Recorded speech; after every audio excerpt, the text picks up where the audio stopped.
All right, good evening. Welcome to Park and Recreation's Advisory Board meeting. I'd like to call this meeting to order July 16th, 2020 at 6:02 p.m. Welcome. At this time, introductions from other advisory board members and staff. I'll start with myself, Robert Harrison from District 2. Go ahead, Cassie. Cassie McClure, District 1. Eric Montgomery, District 5.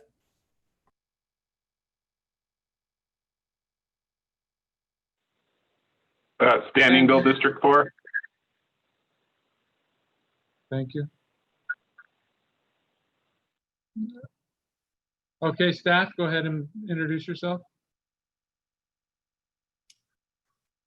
Sonya Delgado, Parks and Recreation Director. HAZEL NEVAREZ, Office Manager, Senior, and Recording Secretary. I'm Catherine Mathews, Landscape Architect. Franco Granillo, Parks Administrator. Tony Trevino, Interim Public Works Director. Deputy Public Works Director. David Sedillo, Interim Public Works Director.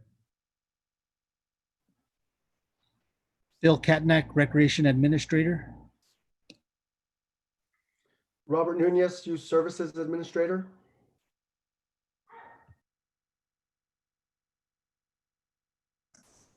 Ceci Vasconcellos, Community Engagement Office.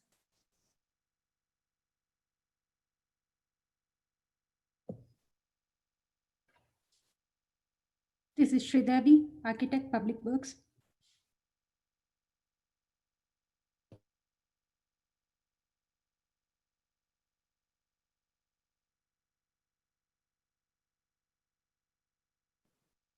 I think everyone's introduced themselves. There's a Jennifer Morrow connecting at this time. Jennifer Morrow, would you like to introduce yourself? Hi there. I'm Jennifer Morrow. I'm just got the position of the interim engineering and architectural section, helping out Tony Trevino. And so I'm kind of just learning my role. Wonderful. Well, thank you. Welcome. Moving on, did everyone introduce themselves? It looks that way. Moving on to the next part, conflict of interest. Staff and board members, is there anyone that has a conflict of interest with the items that are presented on the agenda for this evening? No. No. Okay. No. Okay. Moving forward on approval of agenda, if we look at new business 6.2, I would like to ask if someone would like to make a motion on 8.2, excuse me, Park and Rec's fiscal year 21 budget. We're still waiting for some final numbers, and if we can't really present on that tonight, if anyone would like to make a motion to table that till the August meeting, it's what we need to have done. Motion it to table the FY21 budget to the next meeting in August. Second. All right. Motion was made by Cassie McClure to table the FY21 budget till the August meeting, seconded by Eric Montgomery. Any question or concern? All right. All those in favor? Eric? Aye. Aye. Aye. Aye as well, to be the fourth. So we'll table item 8.2. And moving on to approval of minutes, reviewed last minutes, and Hazel, I will get the previous month's minutes to you as soon as I can get over there. with the signature. So approval of last meeting's minutes. Any changes that anyone noticed needed to be made?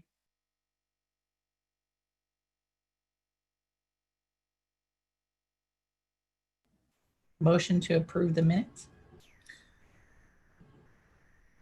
As written? Motion made to approve the minutes as written by Cassie McClure, seconded by Eric Montgomery. No questions? All right, all those in favor? Aye.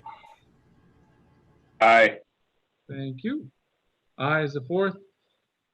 All right, motion passes to accept the minutes as written.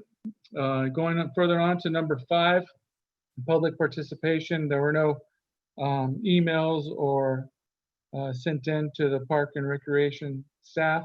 So there's no public participation for this evening's meeting.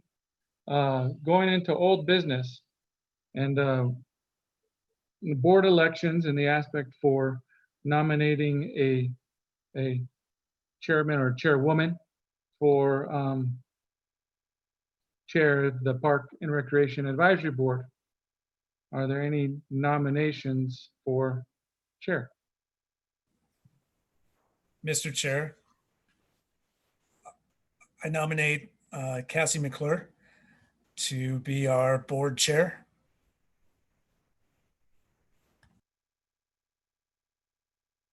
Do I need to say anything? No, I was waiting for Stan if Stan was gonna if Stan was gonna second it, or I would second it. In the aspect of Mr. Chair, yeah, this is Stan Engle.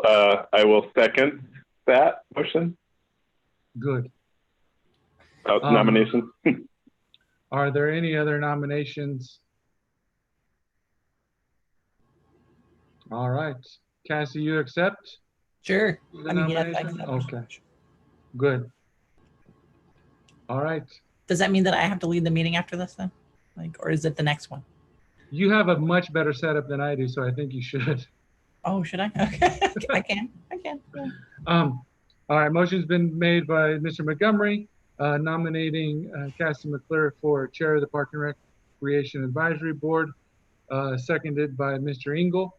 Any questions, concerns, questions? And all right. All those in favor, Mr. Montgomery? Aye. Aye. Mr. I- Engle? Aye. Can I vote on that? I don't even know if I can vote on that. Aye, yes. You can. All right. 4 votes for Cassie McClure to be the new chair of the Park and Recreations Advisory Board. Oh, man. Congratulations. Thank you. Hazel, Thank you for your service. Do we need to vote a vice chair at this time? Mr. Chair, this is Sonya Delgado, Parks and Recreation Director. Yes, we'll need a vice chair. Okay. So are there any nominations for a vice chair?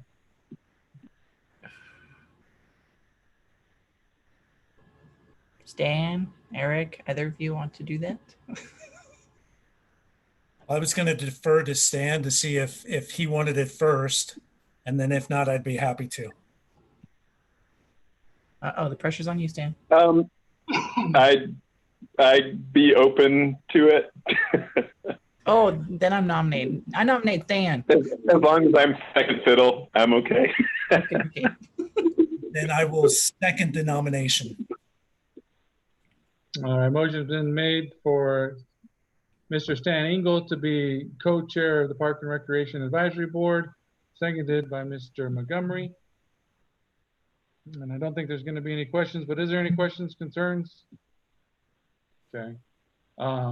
All those, bring a motion to vote. All those in favor, Mr. Montgomery? Aye. I'll say aye to make a quorum in this matter. Ms. McClure? Aye. All right.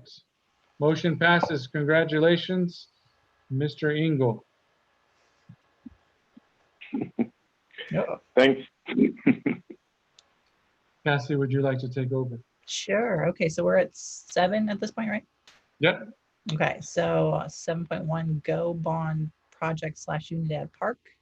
Tony Trevino. Yes. Hello, Madam Chair, members of the board. We're here today to present the presentation for Unidad rehabilitation and splash pad improvements. I have a presentation that we did present to the public via YouTube, where we did receive some comments. It was a very well put together presentation, so we wanted to share that with the board today. And hopefully at the end of the presentation, get support from the board to move on with the next phase of the project and get the final design and construction going. I will share my screen. I just did this a while ago. Share screen.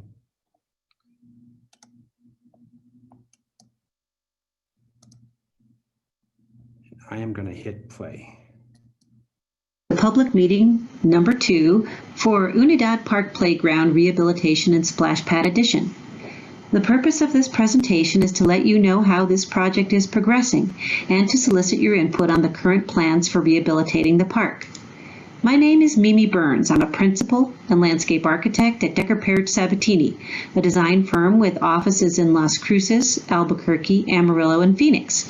Since the beginning of the year, we've been working with the City of Las Cruces and our design partners at Bohannon Houston, Exerplay, RBM Engineering, and Bayless & Company to create a rehabilitation plan that is respectful of the original design and all of the community investment in the playground.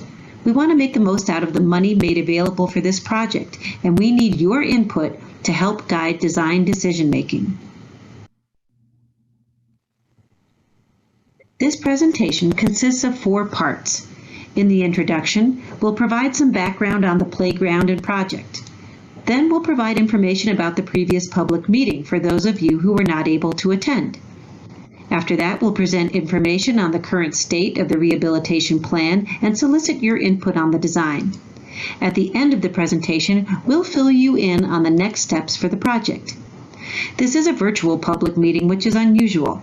The city has created this venue to both inform the community about the project and solicit community input. So please pause the video and add comments at any point during the presentation.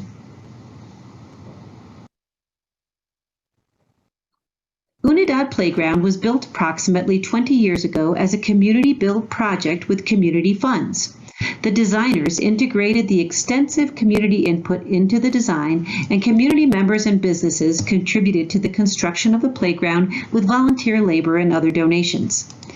The result was a unique and memorable play environment that has provided joy to the community for the past 2 decades. As time passed, the high desert sun was hard on the amazing wood play structures and equipment at the park. Now, renovations for proper safety and rehabilitation to allow proper maintenance and accessibility are required. A bit over $1 million has been allocated for the park playground rehabilitation and splash pad. While that may sound like a lot, there is a lot to rehabilitate. The city and design team are working diligently to make the most of funding, with discrete safety and accessibility improvements and focusing most of the funding on safe, fun, and accessible replacement play equipment and the splash pad addition.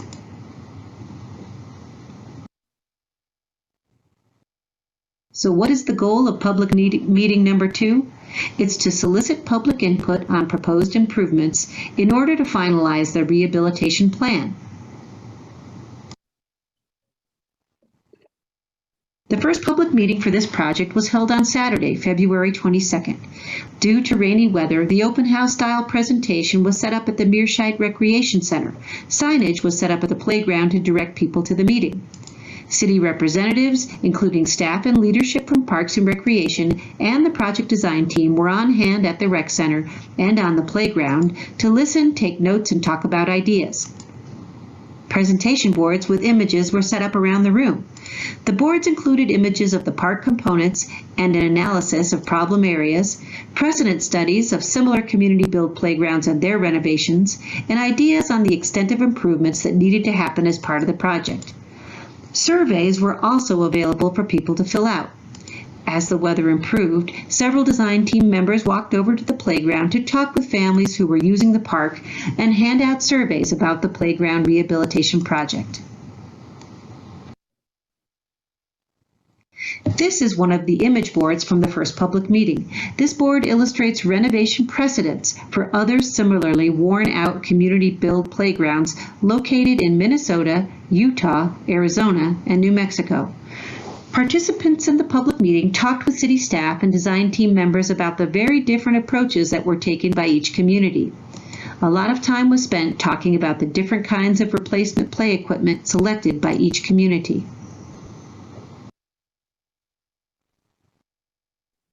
This is another image board from the meeting. This board illustrates preliminary thoughts on the extent of improvements for the project.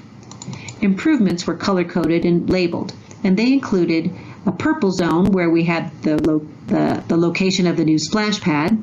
In blue, we indicated renovation or preservation areas, including the sundial, twin towers, shade structures, decorative wood fence, existing signage, and the parking area.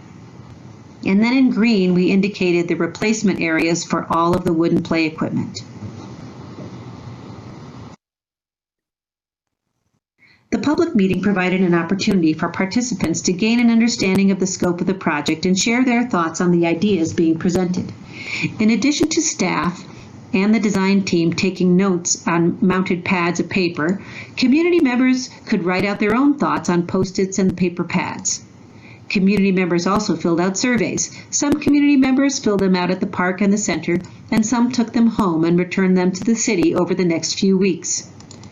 The city also solicited public input through their website, inviting community members to fill out the survey even if they did not attend the public meeting. In order to move forward with the design in a manner that integrated public comment, the design team compiled the comments and surveys to create a summary of public comment. While there were many opinions shared, we think that the summary captures the collective tone and repeated comment themes. Surprisingly, there was not a consensus on the splash pad addition. About half of the people who attended were excited to see this addition, and the other half were not. Of the people who did not want to have a splash pad, their reasons varied. They included a need to conserve water, concerns about attracting too many children or attracting transients, and concerns about safety. There was, however, a clear consensus about wanting the replacement play equipment to resemble the existing equipment in aesthetics and imaginative play value. Community members also understood the need to have equipment that would be more durable, easier to maintain, and more inclusive. The playground design has progressed, and now it's time to get more public input.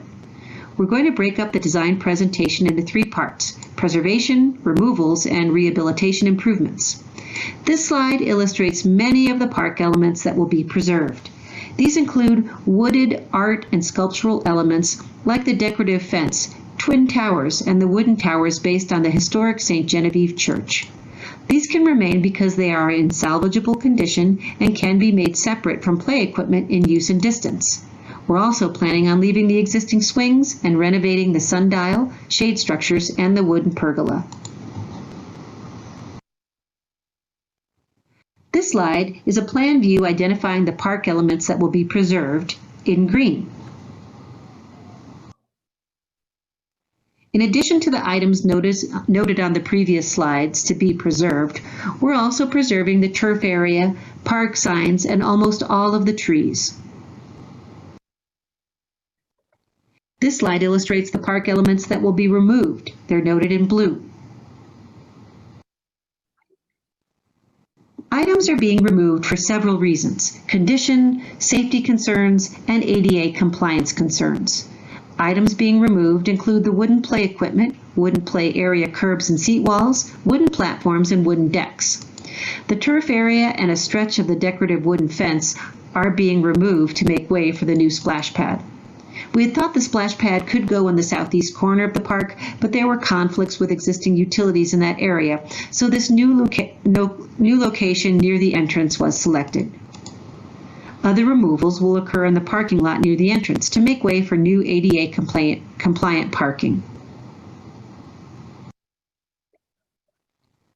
This slide illustrates the park rehabilitation plan and splash pad addition.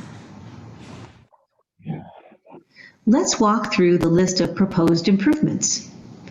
I'll use a laser pointer to point things out. Number 1 is the existing sundial. We will be repainting the pavement and making some drainage improvements at the base. Number 2 is the twin towers. We will be sanding and staining this with a semi-transparent penetrating stain and sealer. Number 3 is the church towers.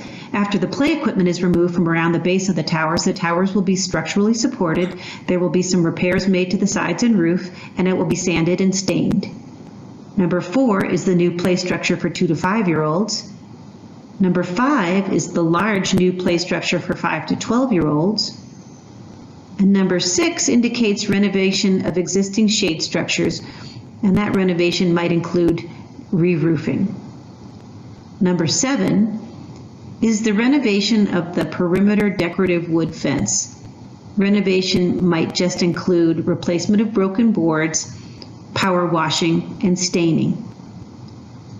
Number 8 illustrates a new accessible parking area. Number 9 illustrates new accessible pedestrian ramps and crosswalk markings. Number 10 is a new concrete sidewalk to provide a safe and direct pedestrian connection to the park entrance from the street. Number 11 is the new splash pad. Number 12 are new trees that we'll install to replace some that need to be removed. Number 13 is the pump cabinet for the splash pad. Number 14 is a new maintenance gate. Number 15 illustrates the renovation of the existing pergola or trellis. Number 16 indicates the new alignment of decorative wood fence. This is replacement fence because of the splash pad location. And then number 17, the last one, is a new overflow parking area and west entrance that will help increase the capacity and accessibility of the park. The splash pad has been located near the park entrance and the existing large shade structure and pergola. The splash pad will be installed as a flow-through system, but the infrastructure has been designed to allow future transition to a recirculating system. The current budget could not accommodate the additional costs and requirements of a recirculating system, which include increased restroom capacity, showers, and a new enclosure for the pump and chemical storage. These images illustrate preliminary ideas for water play features at the splash pad. The elevation at the bottom left illustrates how the features are designed for different ages, with a young children play area on the left and increasingly active and bigger features to the right. The egg-shaped plan was selected to minimize tree removals and maximize the number of play features. The wet area in the center is surrounded by a perimeter dry area, and the surface will be covered with colored concrete that is designed with a non-slip finish.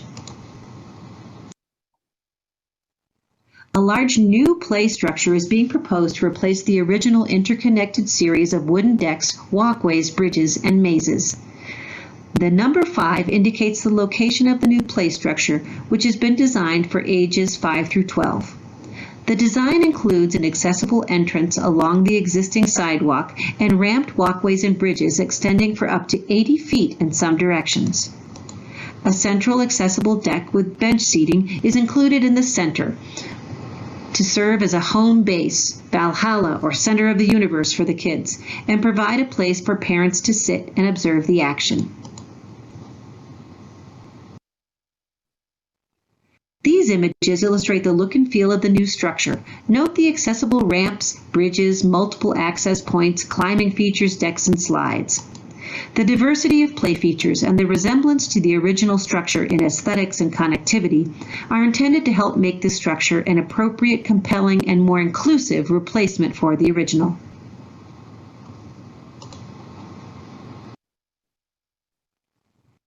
This plan illustrates the rehabilitation plan for the north portion of the park, including new play equipment.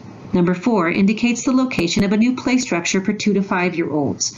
This structure takes the place of the old beehives, wooden boat, and adobe building. The play area will be accessible and covered in engineered wood chips. This is an elevation of the new 2 to 5 year old play structure. The design, including the colors and pointed roof, have been selected to resemble the original wooden structures using more durable, maintainable, and code-compliant materials and features. So to recap, this is the current plan for the playground rehabilitation and splash pad addition. Please share your questions and comments on the design and the presentation with the city. You can do that by typing them in below. The next steps on the project include collecting and summarizing public comment on this design, integrating the public comment into the development of the construction documents, presenting the final design to the public and city council this summer, and then putting the plans out to bid and getting the improvements constructed. Thank you so much for listening to this presentation, for caring about Unidad Park and participating in this process. We look forward to seeing your comments.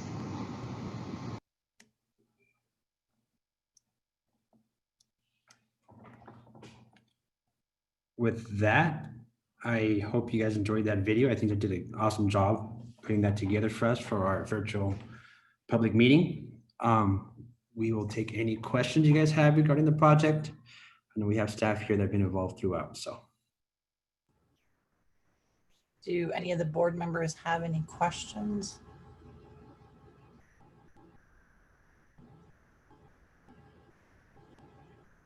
I might have one question. And so the wooden boat is getting removed. Is that what I heard too? Yes, ma'am. Okay.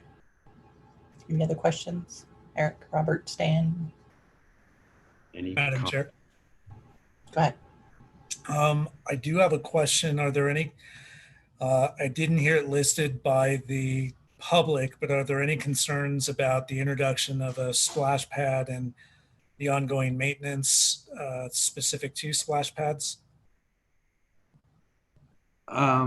Miss Kathy, are you available to help answer that question regarding the comments?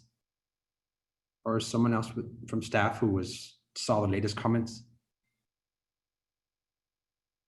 Madam Chair, this is Catherine Mathews. Yeah, maintenance is a concern, of course, in all these projects. That said, the splash pad was identified in the Go Bond question, I do believe. Tony, I hope you'll correct me if I'm wrong. So the Go Bond funds are specifically designated to include a splash pad, and the original concept of Unidad included a water play feature back when it was first constructed, first designed, first conceived of. So yes, there will be maintenance required, and yes, the design team is working very closely with the aquatics maintenance staff in Parks and Rec to address those concerns as much as possible and make the design as maintainable as possible. Thank you. Thank you, Kathy. So the action item is to take this to the next public comment version of this? The action from here with support from the Parks and Rec Advisory Board will be for us to move forward with the design and the project, and then go to City Council to get their approval on this concept. I just wanted to kind of piggyback off Mr. Montgomery's, Madam Chair, if I can. Sure.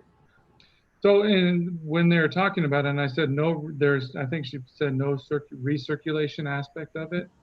And so in the aspect of the water, how is that recycled and come back, and versus sounded like there was the whole recirculation system would be the end goal, but what are we doing at this point in time?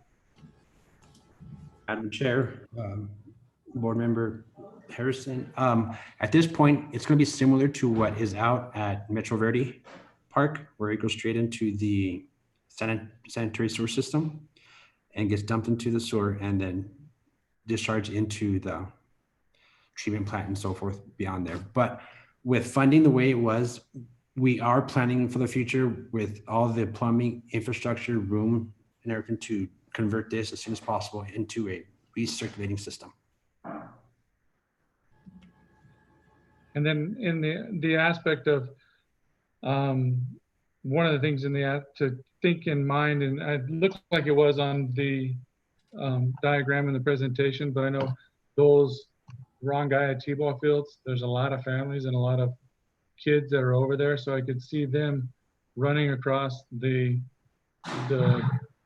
easement there and then through in the aspect of the surfacing between parking lot to splash pad, kind of make sure there wasn't any dirt or other things that would, one, clog the system, two, kids take home back with the dirt and water and aspect, and making the dirt and water mix was one of the things that I was thinking through, because I know there's a lot of kids on the Rongaya fields through there. Is the surfacing around the splash pad, I saw it looked like it was some concrete, and then probably the splash pad surfaces were the other manufactured wood chips in some of the other areas as well, or is it, what were some thoughts on that?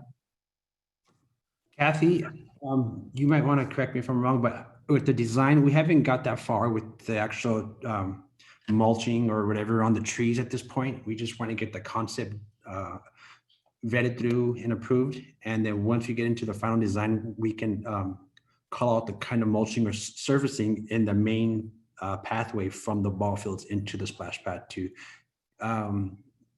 handle the concerns of dirt and debris coming into the splash pad. So that would be in the next phases. And again, with the trees being around it too, the leaves and so forth, of how that will be handled and not clog up the system. It looks nice, and I think history of the park, I think, is actually a community effort. I think actually even money and time and labor community actually did that too, if I remember right. And so, and I like the new stuff looking very similar to what has been there. So yeah, just an aspect of getting it approved and let council make their comments and recommendations. Yeah, one of the big things that we decided to do there, right when you walk in by the sundial, there's a 3-foot wall with several different tiles with names of the public. And so we thought that was very important to the park. So instead of removing those, we're going to just rehabilitate and fix up that wall and clean up those tiles, because that is very important to the community, as it was brought up in several of our meetings. So a lot of that stuff's going to stay there with the names of the original constructors and volunteers of the park. Wonderful. We did have a question come in on YouTube from Gregory Shavanik. The cost of power for the pad, is that in the budget for it, or how's that work? Yes, the cost of power, once we get into the final design, we'll be able to determine the electrical design of the pumps and the for the pad. We're not that far yet, but as part of the operations, it was part of the geo bond, so staff has been looking at that already. How much does something like that cost to run? Like the Metro Verde, do you guys have a cost for that? I don't. Sonia or Kathy or somebody, do you have an idea? Madam Chair, are you talking, may I ask, are you talking about installation costs for the electrical, or? I think he's asking about running of the splash park, how much that costs. I don't know, yearly or. Right. Madam Chair, I do not have those costs offhand. We can get those costs for you on a monthly or an annual basis. We can provide that information for you at our next meeting for certain. Okay, thank you. Thank you, Kathy. All right, I guess we're looking for a motion to send this for design. I'll make a motion to approve the Gobon project Unidad Park as designed to forward to the council. We have a motion from Mr. Harrison. Do we have any takers for a second? Second. All right, Mr. Montgomery, do we have any discussion? All in favor? Sorry, I was going to say on one thing that I was kind of thinking before we got to other questions. I know we're in the middle of this, but a comment really in the aspect of how we have Young Park is some of the ADA needs and special needs playground equipment. I know there are some water parks in Texas and stuff. So if city looking at different things that, and I know I can take my daughter and put her in a stroller and ruin the stroller in the water. So it's kind of 6 eggs, half a dozen, but everyone's playing in the water. But some ADA or stroller friendly or something in that nature would be kind of neat also to see on a splash pad. I don't think we've really seen something of that nature, but sorry, that's kind of inappropriate at this time. The motion's in order, but just a comment.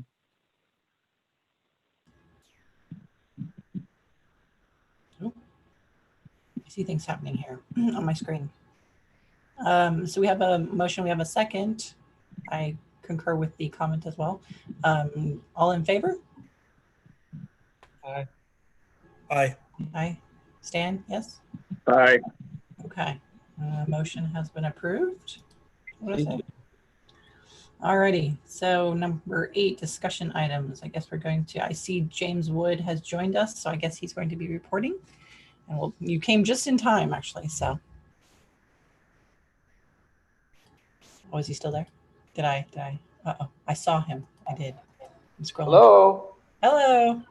Sorry I'm late. I had a problem trying to get in, guys. You are totally on time. And, okay, and you're up, actually, so hate to break it to you. So I'm up already? You are. All right. I didn't have time to get nervous or anything. Take it away. It's all you. Oh, here we go. Just a couple of updates and highlights for the Keep Las Cruces Beautiful program. Of course, with the COVID-19 taking effect back in the mid-March, I wasn't able to complete a lot of my programming, which was on a good track as it has been the last few years. But we were unable to continue with all of my major cleanups, my adopted spot cleanups, along with my youth subcontract cleanups. We couldn't do any of that, of course, which we all know. And it really put a dampener on my program because we saw some results as far as the community, the graffiti kind of picked up. We started having trash buildup in certain areas. And I think that had a lot to do with the COVID-19 and not having my cleanups going on for the second part of that fiscal year. But with that said, we're looking very forward to FY21. We received grant funding from New Mexico Clean and Beautiful for a total of $42,053, which is the largest award that I've received since I've been the Keep Las Cruces Beautiful program coordinator. Just to give a little breakdown on those line items of what we're going to use that funding for. We're going to utilize 8,000 of that to go to cleanup supplies, which will help us with supplies for all the cleanups. We're going to utilize 2,500 for educational materials, which will assist us by going into the public schools and educating the students on our environment as far as litter pickup, illegal dumping, and also educating them also on the recycling aspect of our environment. Promotional materials, we'll have $4,500 for promotional materials. These are items where we purchase pencils and bracelets, T-shirts, anything like that to kind of promote the program and our cleanup. And you know, with these events and the volunteers, it's always nice to be able to give them a little incentive to keep it going. Recycle bins, we're going to have $4,500 for recycle bins. And what's cool about that is with my Libby program, where we take Libby out to the public schools, we started this year with every classroom that would want us to do a Libby presentation. We rewarded that classroom with a blue recycle bin for their class. So each class that had that visit was able to get a recycle bin, which was great. And we made their class and their teachers responsible for making sure those recyclables end up in the right place. Along with this year, we're going to continue to do that also. And then I want to make sure that all city facilities has a recycle bin in their location also. And any other public city places around the community, if we can provide a recycle bin, we are definitely going to try to do that also. 3,000 of that funding is for adopt a spot signage, which is where we have groups or individuals signing up, cleaning up city property or parks or trails once a month. And so that 3,000 to go to help with signage. And that signage will have that group's name or that individual's name on it, and it'll say adopted by whomever that may be. 5,500 is going to go to graffiti abatements, and that's for all the paint supplies we utilize to abate graffiti around the community. 6,000 is going to go to youth groups, which I kind of spoke on it earlier. They're subcontracted youth groups, baseball teams, church groups, whatever the group may be, and they can't be over 24 years of age. And we give them supplies. We give them an area to clean up on a Saturday for 4 hours, and they earn $300 for their youth group. And they go out and help keep the community clean. And they also earn that $300 stipend for uniforms or whatever they may need for their organization. Intern is we set aside $5,400. Those are my work studies that I hire from NMSU. I will be hiring 2 work studies again this year, and they're from NMSU. They work 20 hours a week. They assist me with all my programming, and they focus also on getting out to the schools and doing the presentations and things such as that. 650 is for Keep America membership dues for the affiliate dues.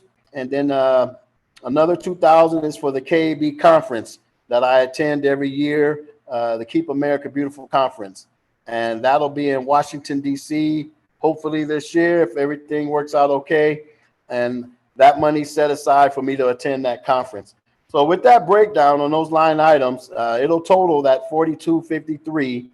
And like I said, that's the largest award that we've received since I've been Keep Las Cruces Beautiful coordinator.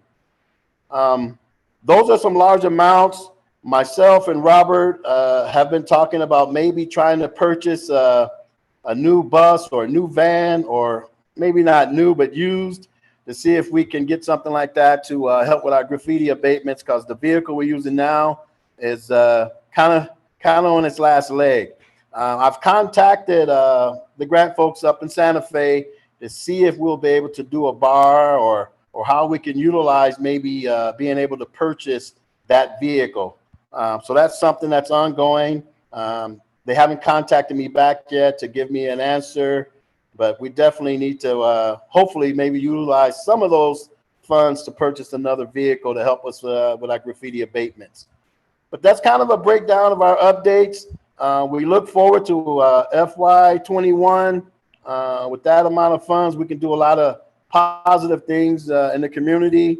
And hopefully this COVID-19 will slow down and we'll be able to get back out there and get our cleanups going and get our community looking good again. And not that it's looking bad, but we definitely want it to improve and look even better than it did last year. And so that's all I have right now. And I hope everybody stays safe. And I'll take any questions if anybody has any questions. Well, congratulations on your largest award. Does anybody have any questions for James? Where can youth groups find out how to apply and help you out? Well, on the website, we do mention the youth subcontracts where the youth can earn a stipend. It's on our website. We don't advertise it a whole lot because in past years when I done that, we kind of got overwhelmed with folks trying to take part in that, which I don't blame them. $300 for their teams or what have you is a good good amount of money for what they're doing. But we do require that those groups attend our major cleanups and stay consistent and in contact and volunteering with other events that we may put on. But a lot of it has been word of mouth, which works out okay. And we're only limited to, I think the 6,000 will let us get 20 groups to make that happen. So after we, you know, reach our 20 groups, that's it. And what I try to do is I try to space it out. So if you didn't get one or an opportunity to get a stipend this past fiscal year, we'll look forward to trying to help you get one the following year. Great, thank you. Uh-huh. Any other questions? All right. I think the city's looked okay. I appreciate your work. So if we don't have any other questions, I guess we are moving on. That was not an action item, just a report. And since we moved the 8.2, tabled it to next meeting, I guess we're going to 9 staff member comments. I'm not sure who wants to kick that off. Do we have a volunteer, a brave person? Madam Chair, this is Sonya Delgado, Parks and Recreation Director. I'm going to defer and let all the administrators go first. So I guess we'll start with Kathy Mathews and then work our way with Robert, Phil, then Franco, Hazel, and then myself. Thank you, Sonia. Madam Chair, I just wanted to fill you and the board members in with regard to some of the work that the special projects team and all of Parks and Recreation is accomplishing. Recently completed projects include the Metro Verde subdivision linear park, the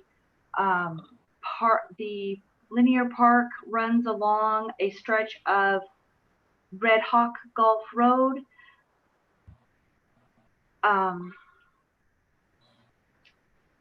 I'm sorry, yeah, Red Hawk Golf Road, not Sonoma Ranch, Red Hawk Golf Road, and includes a paved trail, multi-use trail with exercise stations located along the length of that trail.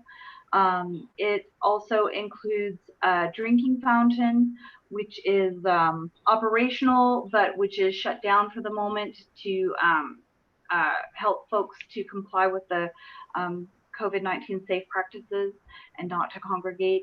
And it's a well-used section of trail already.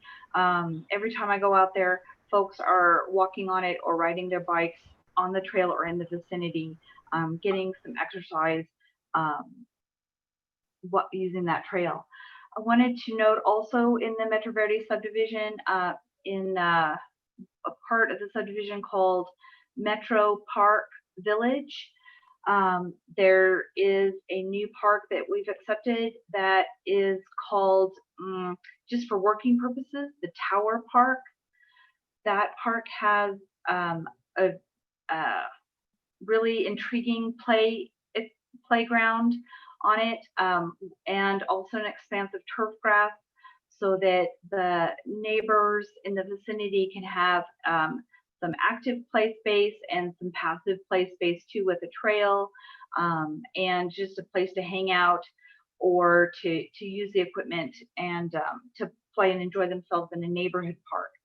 I wanted to mention also with regard to Chandler Tank, we have been working with a developer in the area as well to install irrigation and shade trees along the existing multi-use path next to Chandler Tank. So within the right-of-way of Sonoma Ranch Boulevard, adjacent to Chandler Tank, we have installed an irrigation system and climate-appropriate trees that will grow up and provide a shaded area for folks to use that multi-use path in the vicinity. So I just wanted to call your attention to a few projects that we've been working on that we've recently completed and moved forward with. We continue to work on many projects bringing new and improved facilities to the residents of Las Cruces. Thank you very much.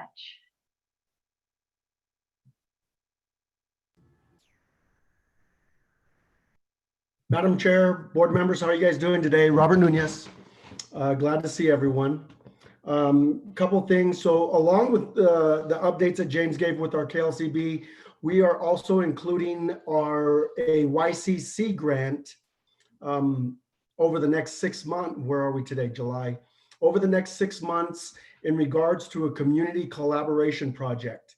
And that project is going to be more than one, hopefully, mural projects throughout the city.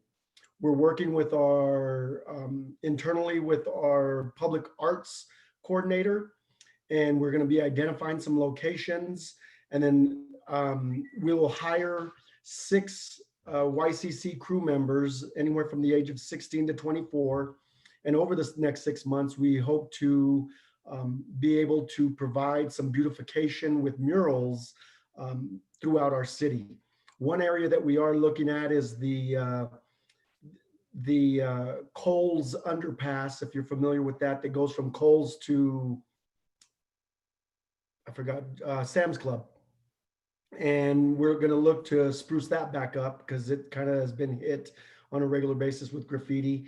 And then we're going to identify some other locations that may help assist with to minimize the negative graffiti that's going around. And if we can put a beautiful mural up there, that would be something positive for people to appreciate, but then also for individuals not to deface that area any longer.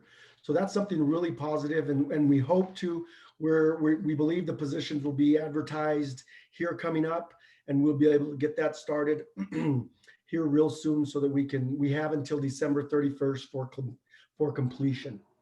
Our juvenile citation program, they are in virtual classes. They've been doing those since about mid-April, 1st of May. It's been going well. We finished out this last FY grant. We weren't able to expend all funds. So we're already looking at moving forward to council FY 21's grant amount from Children's, Youth and Families Department, and get that agreement set up and identify our partners in the community that'll be able to assist us with that program. And our out of school time programs, great news, we're able to start those programs on Wednesday. So we are a full 2 days in as of today. We have, I think, a total of 5 sites, and I believe it is 70 kids at the various locations. As per COVID and governor's orders, it is a 1-to-5 ratio. The largest site is our teens. They have 20 kids, 20 youth over at Mearshite. Was able to go by there twice, yesterday and today, and they're doing art projects. They're playing pickleball. They're social distancing. They're wearing their masks. They're washing their hands regularly. And it seems like they're enjoying themselves. This is somewhat the new normal. So it's great to see some of the youth really embrace it and follow directions. And not only the youth, but our staff. That's something we're educating not only our youth, but we're educating our staff. Other locations, we're at 10 kids per A Fielder Memorial, the Weed and Seed program. East Mesa Rec Center has 10. Benavides Community Center over off McClure has 10 kids, and we have 15 kids at Franco Brian Papin. And I've been able to visit all the sites, staff thinking outside the box, really being positive on what's going on, utilizing technology. I walked into one of the buildings this morning, and they were watching a video provided from CDC for youth in regards to COVID-19. So we really want to educate them. We really want to make sure they're having fun. They're recreating, they're exercising. We're providing them breakfast, lunch. Some of the locations have dinners. So it's something that's very positive. One thing is, if you're aware of, is LCPS is now going, I don't want to say virtual because I know that is a separate program, but they're going remote learning to start the year. So that's something that certainly affects us. I've been able to meet with our leadership team in out of school, and we've already talked about, let's throw some options together. I sent an email when I found out I think their board meeting was Tuesday. Yeah, yesterday I sent an email to Mr. Hawkes, Assistant Superintendent, in regards to the possibility of us getting access to the schools. I don't know where we're going to go with that. I know I sent an email to all of our principals about a week ago, and I have actually next week, I have 3 meetings. We'll see if we continue those meetings, but I've set up 3 meetings with 3 of the schools to see what we can do to help out the families, the youth, their staff, that group A, group B type thing, where teachers are going to be in the classroom or where their kids going to be for the other 2 days. So it's kind of evolving as we speak. And we hope to, just like our summer program, we really wanted to get it going, and we were able to do that. We're going to do it for 18 days. And we hope to do something in the fall. It might look like what we're doing right now today with 8 to 5 programs or half-day programs, us possibly going to schools or going out to parks and being able to do things. But I think the number one thing we really want to do is make sure everybody's safe. We have all our screening process in place. We have all the PPE. We work with custodial services, with our risk management, everybody, because I think number one is that we are keeping everybody safe. They're healthy, and then they're knowledgeable. I think we really want to make sure our staff understand what they're doing, and then pass it along to the kids, but let the families know what they're doing. We ask the families to be open with us about COVID-19 and their whereabouts. And, we'll have them for 8 hours, 10 hours a day, half a day, but then they're going home. We ask that they respect what we're trying to do in the program and follow guidelines while at home. And I for 2 days now, it's been really good. So I believe it'll continue, and I believe it will be a success. And when we run into so many obstacles or hiccups, we're gonna face them head on, and we're gonna come up with some type of solution, or we're gonna come together as a team and figure out what our next steps are in regards to how we need to address that. But overall, things are going well. Looking forward to FY21 as it already started, and looking to just move forward, and hopefully we can all be in the same room sooner than later. Thank you very much. Thank you, Robert. I have a question for Sonya real quick, and maybe this was covered last time, but how much of a dent is PPE and sort of sanitation putting into your budget right now? Madam Chair, Sonya Delgado, Parks and Recreation Director, and board members. Right now, we do have, we will pay for things on the front end, but there is a grant coming out for COVID, and it lets us track all our expenses and we get reimbursed for them. So initially we get a little bit of a ding, but then it's going to come back to us. So everything associated with COVID, be it our PPE or cleaning spot, anything like that, is coming back to us down the road. So right now we're okay. We, as Robert just mentioned, we started a brand new fiscal year. Not everybody's on full board. Not all our programs are running full board. So we do have some extra dollars there, but we'll get those back. We'll get reimbursed for those through that COVID grant that's coming through the state from the federal government. Thank you. I'm not sure who is next, so.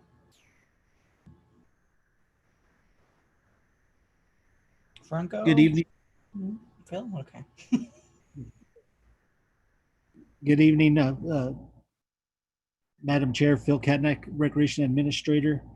In the recreation section, we continue with our programming. The Aquatic Center lap lanes are open at both the Regional Aquatic Center and Franger Pool. The walking channel is open at the Regional Aquatic Center as well as the Upstairs Fitness. Starting this week at the Upstairs Fitness, participants are required to wear a mask. Our recreation staff continues to do virtual programming and just doing a little bit of educational and instructional videos and a few things on hiking and biking. If you have a chance to look at our Facebook, some of those videos are posted. They're coming out very well, and we're keeping engaged with the community. We just finished our 4th of July activities. We had a fireworks display and a virtual parade. Both of those went very well. And we've moved forward with our virtual music in the park. We've posted 7 videos so far. There'll be another one coming out on Sunday. Those are being very well. They get a lot of hits, so they're getting a very good reception. We'll keep it up. We still have 20 of 34 to video, so there's still quite a ways to go.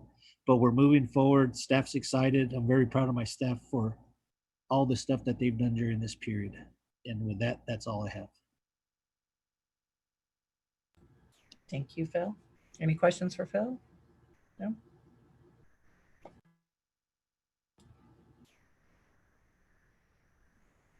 Good evening, everyone. This is Franco Granillo, Parks Administrator. A couple of things I wanted to mention. I know last meeting I had updated that we were beginning to catch up from being off due to COVID, and staff has done a really good job catching up on all their routine maintenance in all their park areas. We were struggling with irrigation and turf. It since has turned around a lot due to staff work, and also the hot weather helps a lot. So our parks are looking pretty good. Our medians are looking really good through the clean sweep program. We've caught up to our 3-week cycle.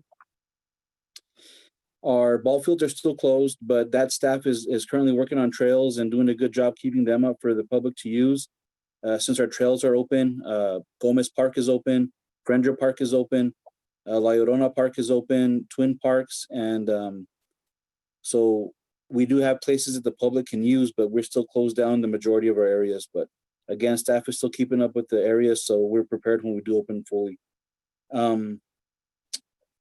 For the construction crew, they're also working with Kathy and her special projects team to finish some internal projects, which we have, and kind of support her, the project list that we work on. There's about 40 different things that we have on there that we work on together as a team. So with some of those, on some of those project lists, we have an ADA install at the shooting range. We're going to put in some more ADA shooting tables in the next month or so and install more furnishings at Benavides Community Park at the new playground. So those are some of the things that we're working on now. And, I'm just, like I said, I'm just proud of staff for catching up during this time. And one thing I do want to bring to the board's attention is on Hadley Street. I'm not sure if you come down Hadley Street recently, but you can see a lot of the trees suffering. Those are a lot of ash trees that we have issues with right now, and it's due to a mite. A lot of people thought it was herbicide damage or something else, but it is due to a bug or a mite, and it's attacking other trees that it normally doesn't. It's citywide. It's happened on bushes, on shrubbery, on trees. It's happening in El Paso and Albuquerque as well. So we're working with our community foresters to see what their plan of attack is. But right now we're going to try and treat it with the spray treatment that Jeff Anderson has recommended to us. And we're going to see how that works. And if not, we're going to end up planning to remove them later on in the year. And we will update when we get to that point. But we will replace them immediately as we remove them if we have to. So I just want people to be aware of that. It's a citywide issue, not just on Hadley Street or not just in the parks. It's in a lot of private landscapes and in other cities and counties as well. So that's all I have for this evening, and it's good to hear from everybody. If anybody has any questions, let me know. Thank you, Franco. Does anybody have questions for Franco? I'll take that as a no. I wasn't sure who's next. I should have written that down. Ceci?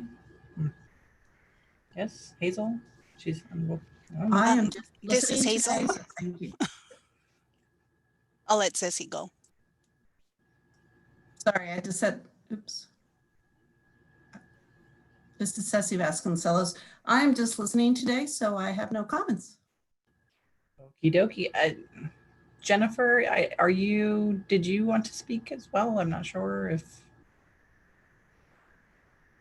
how about, I'm gonna take that as a no. Hazel, I guess you're on. Yes, I don't have really much to say. I still struggle with this Zoom.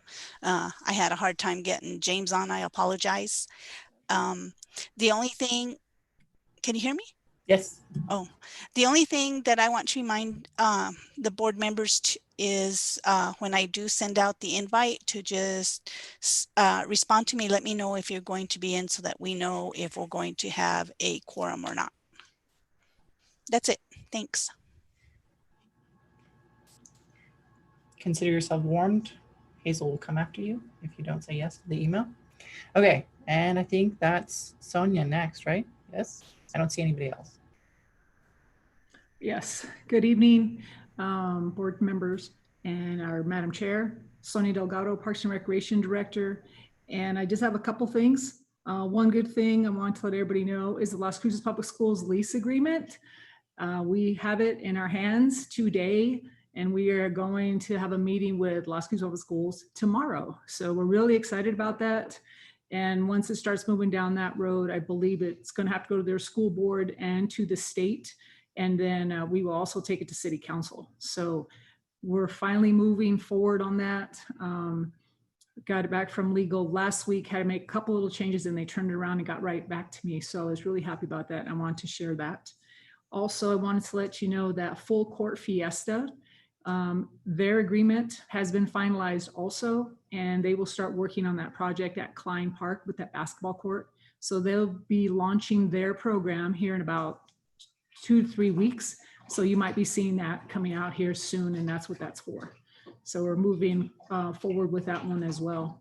And last but not least, the other agreement that will be coming up for review is going to be POW Boxing. So their lease is already up.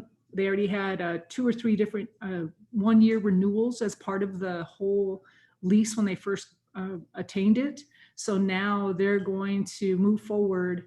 Now we have to reopen it again and see if anybody else is interested. We go through the whole process again. So we'll be starting that with purchasing and getting a request for proposal out there soon. And I will keep you posted as that continues to move forward as well. And I just wanted to say thank you to the entire Parks and Recreation team. They've been doing an outstanding job trying to figure out how to continue to offer services and programs and keep everyone safe, not just our team members, but also the community members who come and participate in our programs and who mix together. So they have done a phenomenal job. They're still working on things and they're still coming up with some new ideas. So I think a lot of new and exciting things are coming out here real soon again. So I just want to say thank you. Thank you so very much. And that's all I have. Thank you. Hi, Cassie. This is Jennifer. I just figured out how to unmute. I apologize. No, you're fine. I don't usually do Zoom meetings. We usually do team ones, so I'll get better at getting around this, but I don't have anything. But thank you for asking. Okay. All right, I guess we're moving on to board member comments. Do we have any board member comments? Madam Chair. Go for it. I just wanted to say thank you to Mr. Robert Harrison for his leadership this past year and the year before, and just appreciated his guidance as I was a new member on the board, and patience, and then certainly I appreciate Mr. Engle's continuation as the vice chair, and of course Ms. McClure.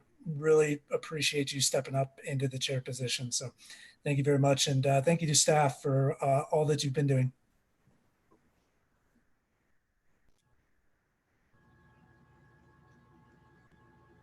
I second that. No, Cassie, congratulations. You're the one that kind of waiting for last time and you weren't around. And I think your connections and your visions and eyes that you see around with different people is wonderful for this group. And Stan as well, and I'm glad to see that when Sonya, I think when you were talking about the LCPS, you were talking about the soccer fields, correct? Yes, high noon 1 through 5. Perfect. So that's wonderful news.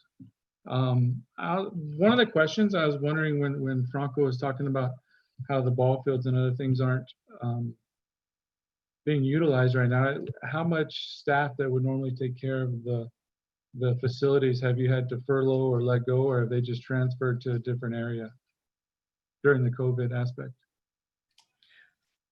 Madam Chair, board members, Sonya Delgado, Parks and Recreation Director, we have our entire team intact. We don't have anyone on furlough. The state of Las Cruces doesn't have anybody on furlough. And the group that normally takes care of the ball fields are helping with the trails right now because we do have a lot of use. And so they're assisting on that end as well. Wonderful. So, no further comments. Good job, Robert. I don't see if you're on there or not, if you left, but that was kind of my concerns with the after school stuff and us not being in school and some of the different food and nutrition availability to some of the students. So kudos on that. That was kind of one of my concerns this week and with school not starting. So that's all I have to say. Good job, everybody. Stan, did you have any comments? Yeah, Madam Chair, this is Stan Engle. Congratulations on being voted to chair. I guess mostly the comments I'd like to say is, you know, we've been hearing about the trails, and I don't really want to turn my comment section into a question and answer, but it might be good to touch on it in the next meeting, but just sort of like maybe enforcement of you know, the mask rules and social distancing and things like that when using the parks facilities that are available to the public, especially if the trails are getting much more use, and especially since the COVID-19 virus seems to be roaring back. So anyway, that's just something that, you know, we can discuss at a future time. And that's about it. And just second congratulations to Cassie. Thank you, thank you. I was gonna say too, it warms my heart to see people on the Traverse Trail making use of it. I've never seen it that packed before. Some nights it's just, there's a lot of people. So on one hand, I understand the exercising and I understand the mask wearing like Stan says too, but I also wanted to congratulate staff for doing things like finally showing me where Slot Canyon is. Thank you. I saw Shauna's video this morning and I was like, oh my gosh, now I know where to get there. But there have been other ones that I'm going to try to use with my kiddos, how to do soccer drills and whatnot. I think that's a fantastic use of, you know, if you can't do it in person, to do it online right now and to share that. We need to be more diligent about sharing those materials, but I think it's great that you guys are doing stuff like that. So that's the only comment I have. Make a motion to adjourn the meeting? Yes. Oh my goodness. Okay, so I'm looking for a motion to adjourn. I make a motion to adjourn meeting. Oh yeah, go for it. Anyone else? Second. So I can't motion anymore, right? I can't second anymore. That's why I jumped on it. It's my first time I've been able to do that in a while. Oh man. Okay. All right. Well, I will take that. Okay. All right. Anything else? Are we good? I heard a second, but I didn't hear who it came from. That was Eric. Yeah. It was Eric. Thank you. All right. All in favor? Aye. Aye. Okay. All right. See you guys later. Time. Thank you guys. Time. It is 7:15. Good job. Thank you. Bye. Thank you. See you guys.